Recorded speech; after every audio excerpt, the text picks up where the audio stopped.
Vamos a comenzar una nueva serie que se titula Conociendo a Dios. Este es el tema número 1, precisamente se llama Conociendo a Dios. Vaya abriendo su Biblia en Jeremías capítulo 9, versículo 23. Esta serie nos va a llevar un buen tiempo, pero creo que al terminar de estudiar la palabra de Dios en esta serie, vamos a tener un conocimiento de Dios más amplio, más equilibrado, como el Señor quiere que nosotros le conozcamos a Él.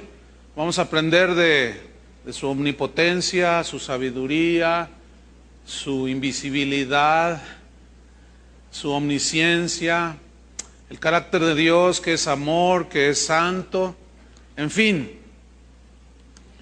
Jeremías 9, versículo 23.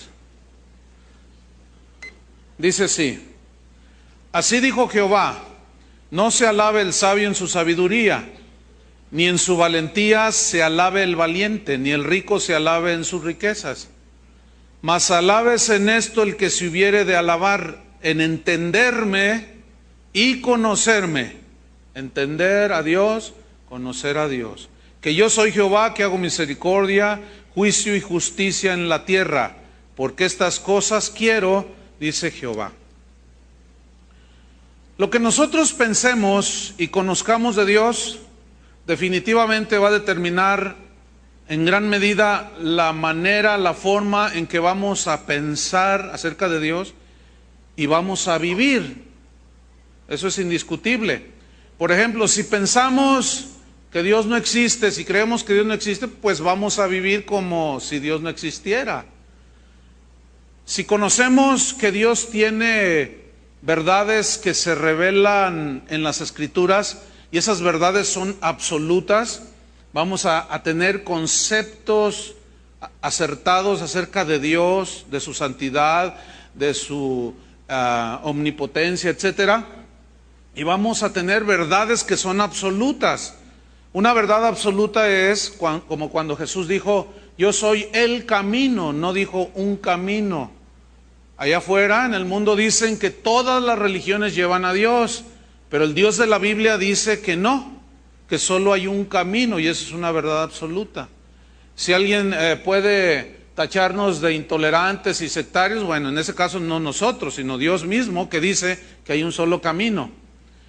Otro ejemplo es, por ejemplo, si conocemos la santidad de Dios en una dimensión pues bastante aceptable, nosotros vamos a buscar querer vivir bajo esa santidad y en los parámetros de la santidad de Dios. Si desconocemos que es un Dios santo, es muy posible que caigamos en ideas erróneas acerca de Dios respecto a la santidad y vamos a vivir una vida de libertinaje. Entonces, eso significa que si tenemos ideas erróneas acerca de Dios, lo más seguro es que tengamos una vida llena de errores. Un matrimonio donde hay muchos errores, donde cometemos errores continuamente, vamos a tener ideas, pensamientos errados, por lo tanto vamos a tener o se tendría una iglesia desviada del verdadero conocimiento de Dios. Y sucede un montón de cosas cuando no tenemos los conceptos bien entendidos de quién es Dios. Por ejemplo, hace años hubo un monje muy conocido, Rasputín le decían, y este era un monje católico que aseguraba que podías pecar de cualquier manera y no pasaba nada. Entonces él promovió el libertinaje. Por cierto, él se murió de enfermedades venéreas, para variar. Jesús reprobó la enseñanza de los nicolaitas, que enseñaban a los cristianos de aquel tiempo. Eso está en el Apocalipsis, que el Señor aborrece las obras y la doctrina de los nicolaitas. Y eran doctrinas que enseñaban conceptos de Dios errados y llevaban a la gente hacia un libertinaje. Esa doctrina parece como que ha resucitado, porque hoy hay mucho libertinaje en las iglesias, en los cristianos. Pero el Señor aborrece, dijo, la doctrina de los nicolaitas. ¿Por qué? Porque enseñaban de un Dios que no es el Dios que se revela en las Escrituras. Satanás distorsionó la santidad de Dios, la veracidad de Dios, la cuestionó, la puso en tela de duda, y Eva y Adán pues se la creyeron y distorsionaron la imagen de Dios, de quién es Dios.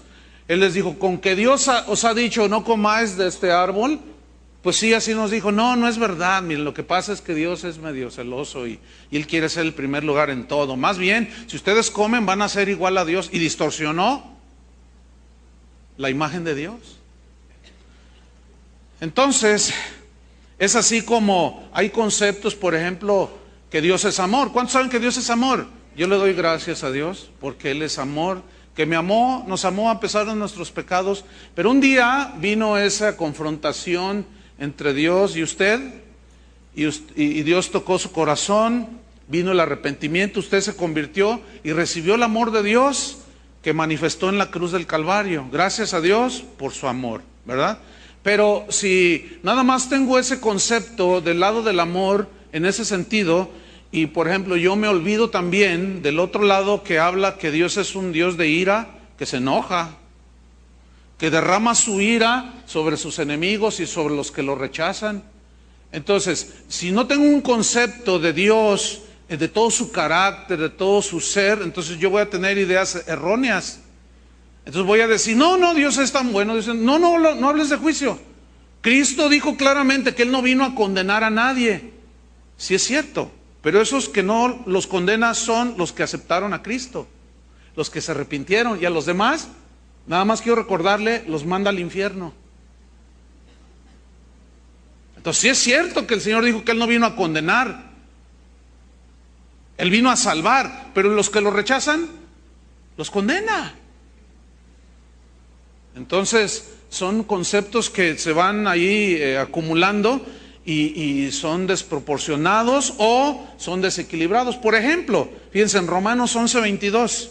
Vamos a Romanos 11:22. Ahí hace un contraste muy interesante el apóstol Pablo cuando les habla a los romanos y dirigiéndose a los judíos. Habla de cómo Dios desechó a su pueblo porque rechazaron al Mesías, y que ese rechazo de los judíos fue para nosotros bendición, para los gentiles, porque nos injertó en el buen olivo. Pero resulta que algunos gentiles se empezaron a jactar y se burlaban o menospreciaban a los judíos. Entonces fíjense lo que dijo Pablo, Romanos 11 versículo 22 dice, mira pues la bondad. Si nos quedamos leyendo hasta donde dice bondad, pues sí, miramos la bondad. O sea, Dios es bueno, su benevolencia pues es extraordinaria, maravillosa. Pero ahí no queda el asunto. Pongan mucha atención. Mirad pues la bondad y ¿qué más? A ver, espérame hermano. No, Dios es un Dios de amor, sí. Pero también es un Dios severo que castiga severamente el pecado. Y a sus hijos cuando desobedecen, Dios al que ama disciplina, y a veces severamente. Te da unas buenas nalgadas que te dejan allí. Aquí severidad habla de algo drástico, pero si nosotros no tenemos los conceptos de cómo es Dios bien definidos, lo mejor que podamos, entonces vamos a caer en los extremos, ¿sí? Entonces, por otro lado, si se enfatiza demasiado la severidad de Dios, bueno, ¿dónde dejamos el amor de Dios? Entonces, todo se complementa de manera que conozcamos a Dios de una mejor manera. Entonces dice, mirad la bondad y la severidad de Dios. La severidad ciertamente para los que cayeron, o los que no creyeron, los que se volvieron atrás, pero la bondad para contigo, dice. Si permaneces en esa bondad, pues de otra manera tú también serás cortado, rechazado por Dios. Entonces, miramos la bondad de Dios y la severidad de Dios. Miramos el amor de Dios, pero también vemos su disciplina. Miramos su disciplina, también vemos su justicia. Vemos su justicia en base a su santidad. Y así es como vamos a ir conociendo a Dios mucho más.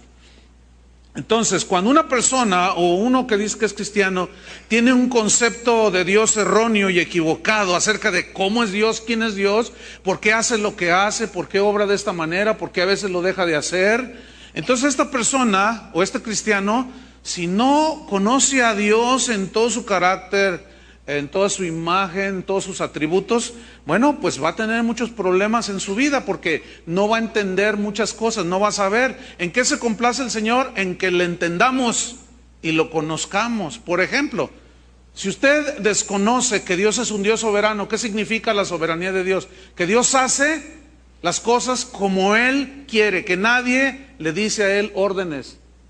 Nadie le dice cómo se deben de hacer o no las cosas. Que Él gobierna por sí mismo, Él es soberano, significa soberano. Y dice la Biblia que a los que aman todas las cosas les ayudan para bien. Pero si usted desconoce que Dios es soberano, usted se va a meter en problemas. Por ejemplo, usted cae enfermo. Entonces usted dice, si usted fue expuesto a esa doctrina desequilibrada, balanceada y muchas veces errónea, la mayoría de las veces que dice que el cristiano no se enferma, y de pronto usted se enferma, usted se va a turbar todo y va a decir, ¿pero por qué? Entonces usted va a llamar a alguien para que ore, y si va el pastor o alguien ora por usted y usted se enferma, no, recházalo, no lo confieses, cancela todo eso, no lo recibas, es de Satanás. Espéreme. Pablo se enfermó, Trófimo se enfermó, Timoteo se enfermó. En muchos casos no fue Satanás poniendo allí, en otros sí. Lo cual me enseña que Dios en su soberanía puede tratar con nosotros de múltiples maneras para formarnos a la imagen de Jesús. Puede estar probando nuestra fe, puede estar disciplinándonos, puede estar provocando que en esa prueba nosotros nos agarremos más de Dios. Hay múltiples razones por las cuales Dios puede obrar. Y si desconocemos que Dios es soberano, nos vamos a meter en problemas.